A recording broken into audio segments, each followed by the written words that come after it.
Assalamualaikum warahmatullahi wabarakatuh. Halo, berjumpa lagi dengan saya ya. Di kali ini untuk mata kuliah Teknik Reaksi Kimia 1. Nah, pada video kali ini yang akan kita bahas ya terkait dengan Teknik Reaksi Kimia 1 itu adalah interpretasi data untuk reaktor batch ya dengan menggunakan metode diferensial. Nah, di sebelum-sebelumnya kan kita sudah belajar tentang ini ya, pengolahan datanya menggunakan metode integral. Kemarin sudah ya, kemudian metode fractional life juga sudah, dan juga menggunakan metode persamaan empiris dari metode integral itu juga sudah. Nah, ini yang sekarang ya kita akan menggunakan jenis metode yang lain, yaitu menggunakan diferensial, karena ada integral juga ada diferensial yang bisa kita pakai ternyata. Nah, metode diferensial ini caranya memang seperti fractional life kemarin, jadi ada beberapa plot ya yang harus kita lakukan dan ada beberapa perhitungan yang harus kita sesuaikan seperti itu. Nah, langsung saja gimana sih metode diferensial itu? Nah, metode diferensial itu kita menggunakan bentuk diferensial dari persamaan kecepatan laju reaksi. Jadi persamaan yang ini ya. Persamaan yang ini. Jadi kita tidak mengintegralkan persamaan ini seperti di metode-metode sebelumnya ya. Nah, tapi kita langsung menggunakan persamaan ini untuk kita lakukan plot di sini. Nah, contoh ini. Contoh di sini saya punya data reaksi ya seperti biasa, ada waktu, ada konsentrasi. Misalkan reaksinya itu A menjadi B. Nah, A menjadi B sehingga dCA per dt-nya min dCA per dt atau laju berkurangnya A ya itu sama dengan K ya konstanta laju reaksinya dikalikan konsentrasi A kalikan order reaksinya si A, seperti itu. Nah, order reaksinya si A kalau reaksinya ini unimolekuler atau hanya terdiri dari satu reaksi atau satu reaktan saja, maka nilai N ini ya, order reaksinya si A ini juga bertindak sebagai order reaksi dari reaksi tersebut. Nah, metode diferensial ini mirip seperti persamaan empiris untuk metode integral. Jadi diasumsikan dia sebagai reaksi unimolekuler. Ya, jadi bisa dipakainya metode ini tuh dengan asumsi dia adalah reaksi unimolekuler. Loh, Pak, kalau misalkan reaksinya melibatkan beberapa reaktan gimana? Misalkan ada reaktan A sama reaktan B. Nah, ini sama juga syaratnya seperti metode persamaan empiris atau fractional life kemarin. Yaitu dengan cara apa? Dengan cara syaratnya itu adalah pada saat T sama dengan 0 atau konsentrasi awal ya, perbandingan dari masing-masing konsentrasi reaktan itu sama dengan perbandingan dari koefisien stoikiometrinya, seperti itu. Nah, nanti akan kita bahas di belakang ya. Ini kita kerjakan dulu coba yang reaksi unimolekuler seperti ini. A menjadi B ya. Saya tulis dulu di sini biar nggak bingung ya. Dengan reaksinya A menjadi B, contohnya seperti itu ya. Ini reaksi A menjadi B.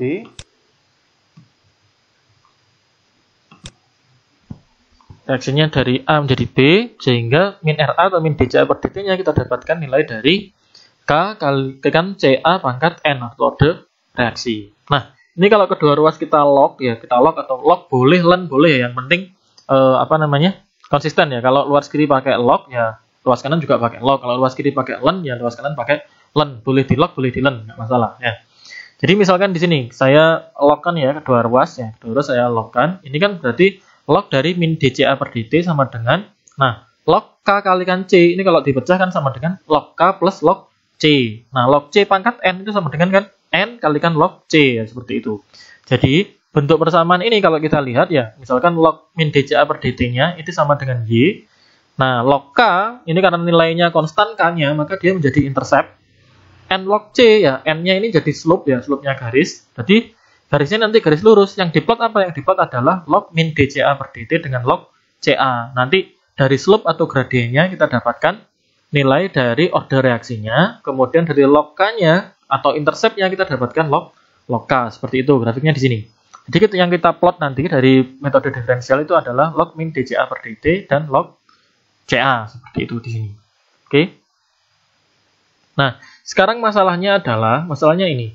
Min dCA per dt itu nilainya berapa? Nah, ya kan? Min dCA per dt nilainya berapa? Kan dia dalam bentuk diferensial ini, min dCA per dt. Ya kan? Min dCA per dt. Nah, ini kalau kita perhatikan ya sebenarnya dCA per dt itu sama dengan kita punya jarak tertentu dari CA dan juga kita punya jarak tertentu dari T. DCA per DT. Nah, sehingga kalau kita kurangkan sebenarnya itu sama dengan gini. CA2 minus CA1 per T2 minus T1.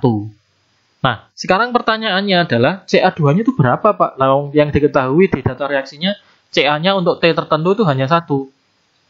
Nah, ini nanti kita yang akan sedikit menengok pelajaran SMA dulu, yang matematika di SMA. Misalkan, teman-teman dulu masih ingat kan ya? Ada yang namanya apa? Persamaan garis singgung yang melalui kurva. Nah, berarti kalau di situ ada garis singgung yang melalui kurva, berarti garis singgungnya mempunyai apa? Mempunyai slope atau gradien. Nah, gradien itu apa sih? Kan gradien itu Y, delta Y per delta X. Nah, ini kan sama dengan ini. Delta C per delta T. Ya kan? Nah, berarti kalau kita plot antara CA dengan T, maka nanti di setiap titiknya ini, ya, kalau kita plot seperti ini, di setiap T-nya, ini memiliki persamaan garis singgung, yang garis singgungnya itu memiliki gradien atau memiliki slope seperti itu ya di situ. Nah, ya kan? Masih ingat ya? Ini di mata kuliah di mata pelajaran SMA dulu di matematika kalau nggak salah seperti itu. Nah, cara mendapatkannya gimana? Cara mendapatkannya nanti teman-teman pakai limit di sini. Ya kan? Berarti limit untuk n atau x mendekati 0 atau t mendekati 0 ya di CA tertentu itu nanti kita dapatkan nilai slope-nya ya di situ. Nah, sebenarnya kan kalau kita lihat gradien itu kan delta Y per delta X ya, atau delta CA per delta T. Sedangkan limit itu digunakan untuk suatu nilai yang mendekati limit tertentu. Misalkan kita punya limit X mendekati 0. Maka limit ini digunakan untuk mendekati nilai suatu persamaan ketika X-nya itu mendekati 0.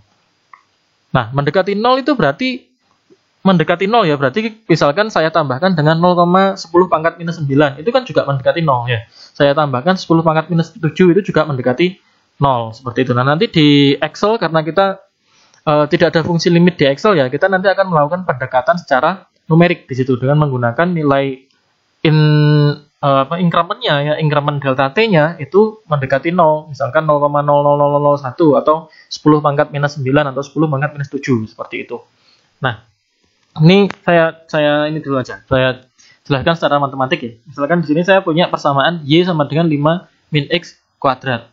Nah, saya ingin mencari tahu pada titik ini, misalkan ya pada titik ini itu nilai slope-nya berapa atau garis singgungnya, gradiennya berapa di titik ini. Nah, ini ada pertanyaannya, tentukan nilai slope pada titik 1,4. Nah, ini cara ngerjakannya Anda menggunakan limit di sini ya. Limit X-nya mendekati 0. Nah, di sini slope-nya berarti sama dengan limit mendekati 0 untuk persamaan Y 5 minus X kuadrat. Ya, seperti itu. Berarti di sini Anda harus masukkan 5 minus X kuadrat, ini kan F1 plus N minus F1 ya, delta ini. Ingat ini delta, berarti delta 1 plus N minus F1. Karena nilai X-nya kan di sini 1 ya, berarti untuk nilai X sama dengan 1, persamaan ini nilainya berapa? Ya, dibagi dengan delta X yang di sini bawah ini sebenarnya 1 plus N minus X seperti itu. Nah, X-nya berapa nilai X-nya? Nilai X-nya adalah nanti mendekati 0. Ini kalau kita inputkan ya, kita inputkan di sini, ketemunya itu ini. Minus N kalikan 2N, kalikan 2 plus N per N. Di sini kita substitusikan ya, nilai N-nya itu atau nilai X-nya di sini sama dengan 0 ya. Kita substitusikan di sini, kita dapatkan nilai dari slope-nya itu adalah minus 2. Berarti untuk persamaan ini, Y minus 5X kuadrat, di titik 1,4 ada garis singgung di titik itu yang memiliki slope itu adalah minus 2. Nah, ini secara matematik itu ngerjakannya seperti ini. Nah, kalau numerik dengan menggunakan Excel gimana? Nah, dengan numerik menggunakan Excel, karena limit N atau X mendekati 0 ini bervariasi jumlah X-nya, kita bisa saja pakai misalkan 10 pangkat minus 9 atau 10 pangkat minus 7 atau 10 pangkat minus 11. Seperti itu. Jadi, mencari nilai X yang mendekati 0. Sehingga kita dapatkan apa? Dapatkan dua fungsi di sini ya. Dari fungsi Y-nya itu kita dapatkan nilai untuk X tertentu dan Y tertentu. Jadi nanti kita bisa menghitung nilai delta Y sama delta X-nya dengan increment X itu mendekati 0 seperti itu. Nah, caranya seperti ini. Pertama kita plot dulu ya CA dengan T. Kita plot CA di sumbu Y, T di sumbu X. Sehingga nanti Anda mendapatkan persamaan Y sama dengan sekian. Ya, Y-nya ini sama dengan CA. Ya, Y-nya sama dengan CA. Berarti nanti kalau Anda punya T misalkan 1, ya kan? Misalkan di 0 inilah, di 0, T sama dengan 0, nilai garis singgungnya berapa di sini? Atau slope garis singgungnya berapa? Maka Anda cukup menambahkan nilai T-nya ini dengan increment T2. Increment T2-nya itu berapa? Misalkan saya kasih 10 pangkat minus 9 tadi. Berarti 0 ditambah 10 pangkat minus 9. Itu kan bentuknya dempet banget ya dengan 0 seperti itu. Nah, ini karena bentuknya dempet banget dengan 0, maka kita bisa mengasumsikan nilainya itu sangat kecil sehingga asumsinya sama dengan di titik itu. Garis yang menyinggungnya itu sama dengan garis yang menyinggung di titik 0 tadi, seperti itu. Nah, kita dapatkan persamaan seperti ini. Nah, di sini kita olah ya. Setelah itu kita olah ada 0 ya. Ini kita olah di sini 0, 10, 20, 40, 60, 120, 140, 300. Ini adalah T-nya ini. Kemudian ini adalah increment-nya ya. Increment-nya misalkan kita pakai 0, 1, 2, 3, 1, 10 pangkat minus 7 seperti itu ya. Berarti 0 ditambah itu 20 ditambah increment 40 tambah increment. Nah, kemudian masing-masing nanti dicari nilai CA-nya yang baru dengan menggunakan persamaan ini. Ya, dengan menggunakan persamaan regresinya ini. Nah, dari sini kita nanti bisa mencari slope-nya untuk setiap pasangan T awal ditambah dengan increment-nya ya. T awal ditambah dengan increment-nya. Misalnya di sini kita punya T0, ini adalah T2 untuk T saat 0 ya. Berarti nanti di dua baris ini kita bisa menghitung slope-nya. Karena apa? Nilai T-nya beda, nilai CA-nya beda. Nah, tapi sangat mendekati seperti itu. Nah, nanti kita menerjemahkannya ke Excel seperti itu ya. Nah, dari situ nanti kita akan mendapatkan slope-nya berarti untuk masing-masing TCA ya di sini. Untuk T sama dengan 0 ketika CA-nya 10, slope-nya berapa? Nah, slope-nya ini kita pakai fungsi di Excel ya. Fungsi di Excel, slope-nya itu slope, slope dalam kurung Y, X ya. Berarti kita, karena Y-nya itu minta dua sel ya. Dua sel, maka di sini kita ambil 2 sel nanti di sini. Ya, CA pasangannya. Jadi setiap pasangan di sini. Oke, X-nya juga. Nah, nanti tinggal kita enter aja, kita dapatkan masing-masing slope-nya seperti ini. Oke, nah setelah itu, ini kan harus memenuhi persamaan diferensial yang awal tadi. Ya, ada log min DCA per DT sama dengan log K plus N log CA. Nah, di sini min DCA per DT, ini kan slope-nya tadi ya. Slope-nya tadi masih DCA per DT, belum min DCA per DT. Maka di sini ketika Anda mengolah datanya, untuk mencari nilai dari log minus slope atau log minus DCA per DT, maka Anda di sini buatkan log ya dalam kurung minus slope-nya ini. Nanti ketemu seperti ini. Kemudian di sini yang diplot adalah log CA yang awal tadi ya. CA sebelum diolah tadi yang awal. Nanti Anda plot ya di sini sumbu Y-nya itu adalah log minus slope yang ini. Kemudian sumbu X-nya itu adalah log CA. Nah, nanti akan Anda dapatkan persamaan seperti ini ya. Dengan persamaan seperti ini. Nah, nilai slope-nya di sini itu sama dengan nilai order reaksinya. Kemudian nilai dari intercept-nya minus 2,28 itu adalah log K. Berarti K-nya sama dengan 10 pangkat minus 2,28. Seperti itu. Oke, nah sekarang coba kita praktek saja di Excel ya. Kita praktekkan di Excel.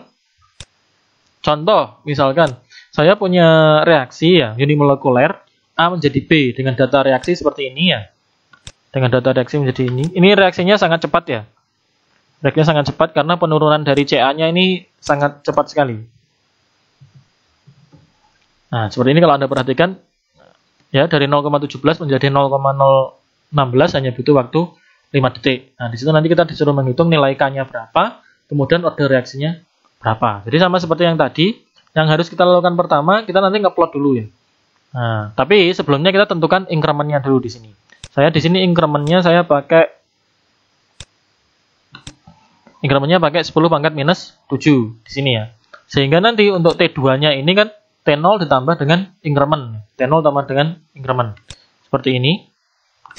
Nah, T0 tambah dengan increment. Increment-nya ini saya kunci ya. Biar nanti tinggal bisa di drag ke bawah. Drag ke bawah seperti ini. Nah, ya kan? Kemudian di sini ada CA. Ya, CA-nya itu masih sama seperti yang awal. Yang kita lakukan adalah kita plot antara CA ini ya dengan T ini. Nah, kebetulan ini sudah saya plot di sini ya. Saya plot, kemudian di sini sudah saya regresi ya. Sudah saya regresi menggunakan regresi pangkat 3 dengan nilai R kuadratnya itu adalah 0,994. Ya, di sini T, di sini CA. Oke. Nah, tapi sekarang hasil regresinya, ini kalau kita inputkan ya, jadi ini saya copy, misalkan di sini. Saya copy ya. Caranya biar gampang, di copy aja, copy. Anda paste ke sini untuk menghitung CA awal ya. Ini sama dengan paste seperti ini ya.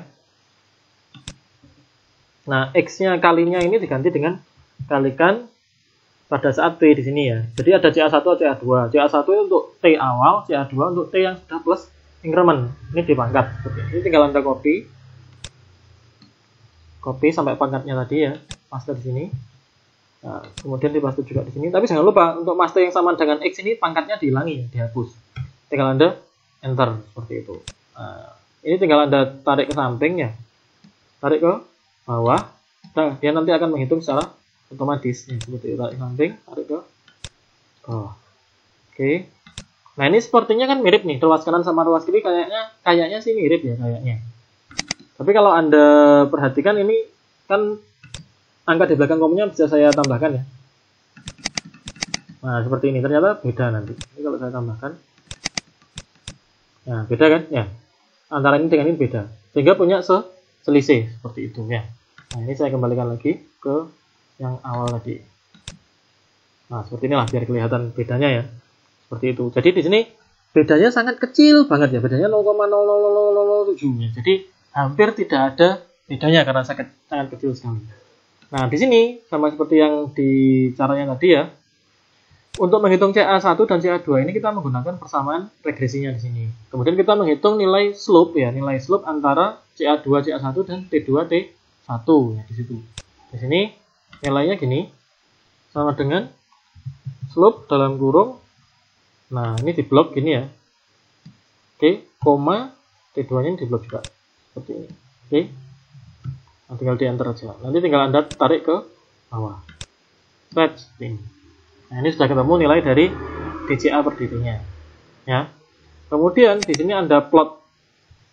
Anda hitung nilai dari log CA. Ya. Kita menggunakan CA yang awal ya, CA yang awal yang ini tadi. Oke.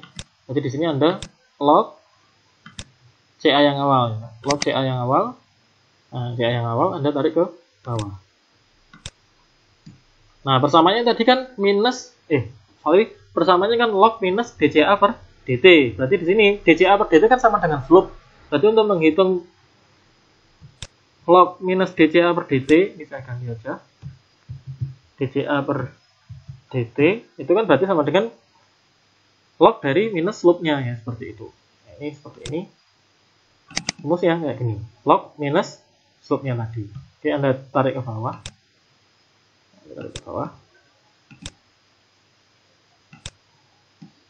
Oke.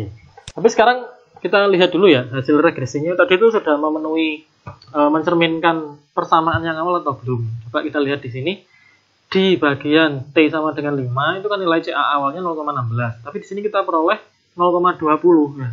0,020. Kira-kira itu sudah memenuhi persamaannya bagus atau enggak? Persamaannya sih kalau kita lihat dari grafiknya ya, dari grafiknya ini bagus persamaannya di sini. Nilai R kuadratnya 0,994. Tapi kenapa kok hasilnya ketika persamaan ini kita masukkan ya untuk menghitung nilai CA pada saat T sama dengan 5 itu ketemunya ke 0,20. Padahal di data awalnya itu adalah 0,016. Nah, inilah yang secara visual Excel itu kadang menipu kita ya. Walaupun Excel membantu kita tapi kadang juga menipu kita atau memperdaya kita. Yang salah siapa? Yang salah adalah kita mudah diperdaya. Bukan Excel-nya yang salah, tapi kita yang mudah diperdaya ya. Nah, sekarang perhatikan di sini. Excel itu bisa menghitung sampai 30 angka di belakang koma. Ya, sedangkan yang kita ambil di sini di persamaan regresi ini hanya ditampilkan berapa sama Excel? Ditampilkan 4. Nah, 4 dari 30 ya, 4 dari 30 itu pasti kadang memberikan error yang cukup besar ya, seperti itu. Makanya di sini kita bisa menambahkan nilai komanya ya. Komanya di sini di persamaannya ini, persamaan regresinya ini komanya bisa kita tambahkan ya. Bisa kita tambahkan. Caranya gimana? Caranya ini tinggal klik kanan saja di bagian format trendline ya. Di sini Anda ganti ya. Trendline optionnya Anda ganti ke persamaan yang ini. Trendline one equation ya, ganti di sini. Nah, kemudian Anda klik yang ada tanda bar di sini, label option ini. Di sini Anda ganti yang number ya. Number seperti ini. Nah, ya kan? Angkanya bisa kita sesuaikan. Misalkan kita minta 7 angka belakang koma. Nah, dia nanti akan menampilkan 7 angka belakang koma. kita minta 30 angka di belakang koma. Juga akan ditampilkan 30 angka di belakang koma. Ya. Nah, jadi kalau misalkan Anda ngeplot grafik, terus Anda persamaannya pakai untuk menghitung tertentu, ternyata hasilnya melenceng, itu yang salah bukan Excel-nya ya. Yang salah adalah Andanya diperdaya sama Excel mau seperti itu. Nah, biar nggak mau diperdaya sama Excel gimana? Anda harus tahu cara memperdaya Excel lagi. Ya, jangan mau diperdaya sama Excel-nya. Seperti itu ya. Menggunakan software-software itu seperti itu ya. Misalkan ini sekarang saya pakai 7 aja ya. Pakai 7 angka di belakang koma. Insya Allah tadi hasilnya sudah bagus, sudah saya coba ya. Seperti itu, jadi persamaannya ini jadi 7 angka di belakang koma. Nah, setelah itu, coba kita hitung ulang berarti ini.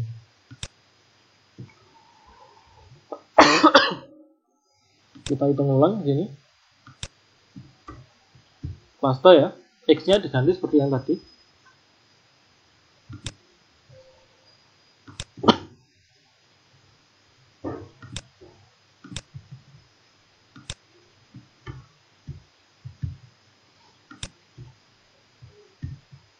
Dengan ke ini ya, pangkat.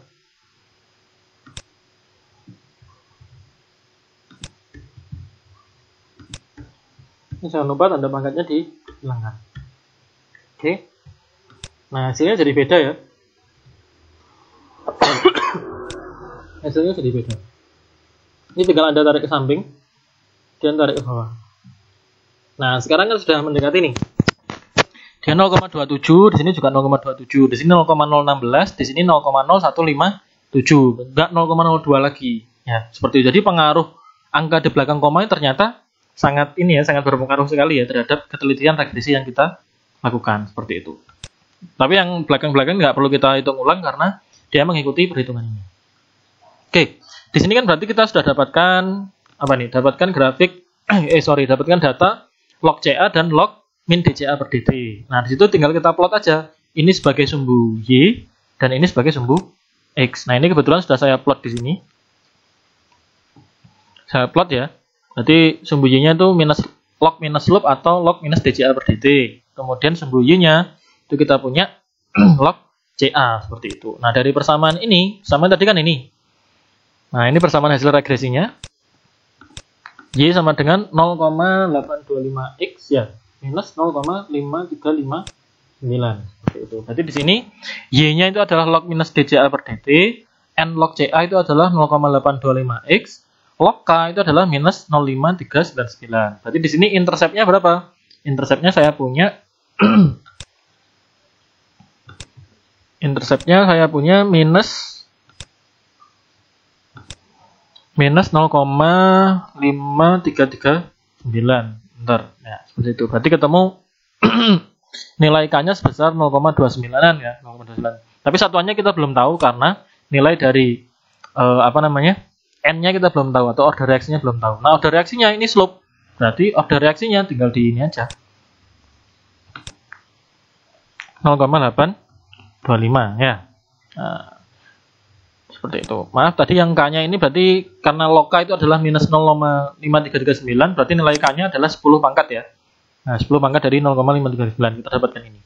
Nilai ordernya kita dapat 0,825. Seperti itu cara mengerjakan dengan menggunakan metode diferensial. Nah, ini coba kita bandingkan hasilnya kalau dikerjakan menggunakan persamaan empiris ya, persamaan empiris, integral empiris. Ini kebetulan sudah saya kerjakan di bawah ini ya. Misalkan saya coba di sini 1,2 nilai N-nya. Ini datanya sama ya. Kemudian saya lakukan dengan menggunakan ini solver ya. Solver saya minimisasi. Saya solve. Ini variabelnya sini ya. N-nya saya akan jadi bisa diganti, saya solve. Nah, dapatkan sekitar 0,876. Jadi hampir mirip ya. 0,825 sama 0,876 nilai dari order reaksinya. Kemudian nilai K-nya, ini karena saya tidak plot ya, ini kebetulan kemungkinan juga dapatkan sekian. Average-nya ini berapa, coba kita cek.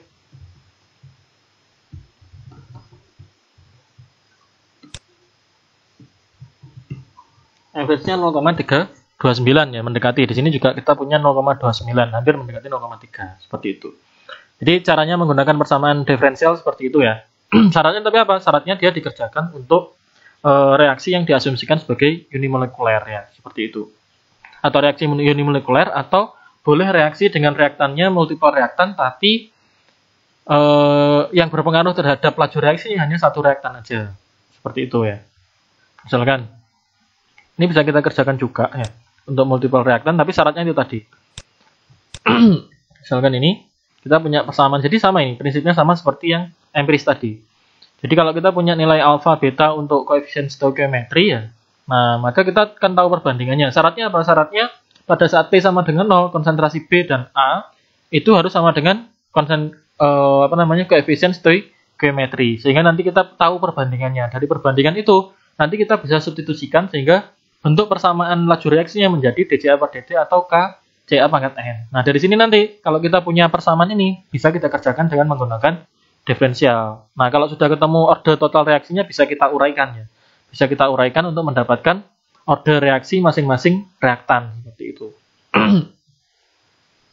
Sini ya. Oke, ini nanti Anda boleh coba ya dengan menggunakan ini. Nanti slide-nya saya bagikan di LMS seperti itu. Oke, mungkin cukup sekian yang bisa saya sampaikan. Nanti tolong dicoba lagi ya. Dicoba yang mana? Yang dicoba adalah soal yang ada di ini. Anda coba ya. Soal ini Anda coba dengan menggunakan metode diferensial seperti yang saya tutorialkan atau saya demonstrasikan di Excel tadi. Oke, mungkin cukup sekian yang bisa saya sampaikan. Kurang lebihnya saya mohon maaf. Assalamualaikum warahmatullahi wabarakatuh.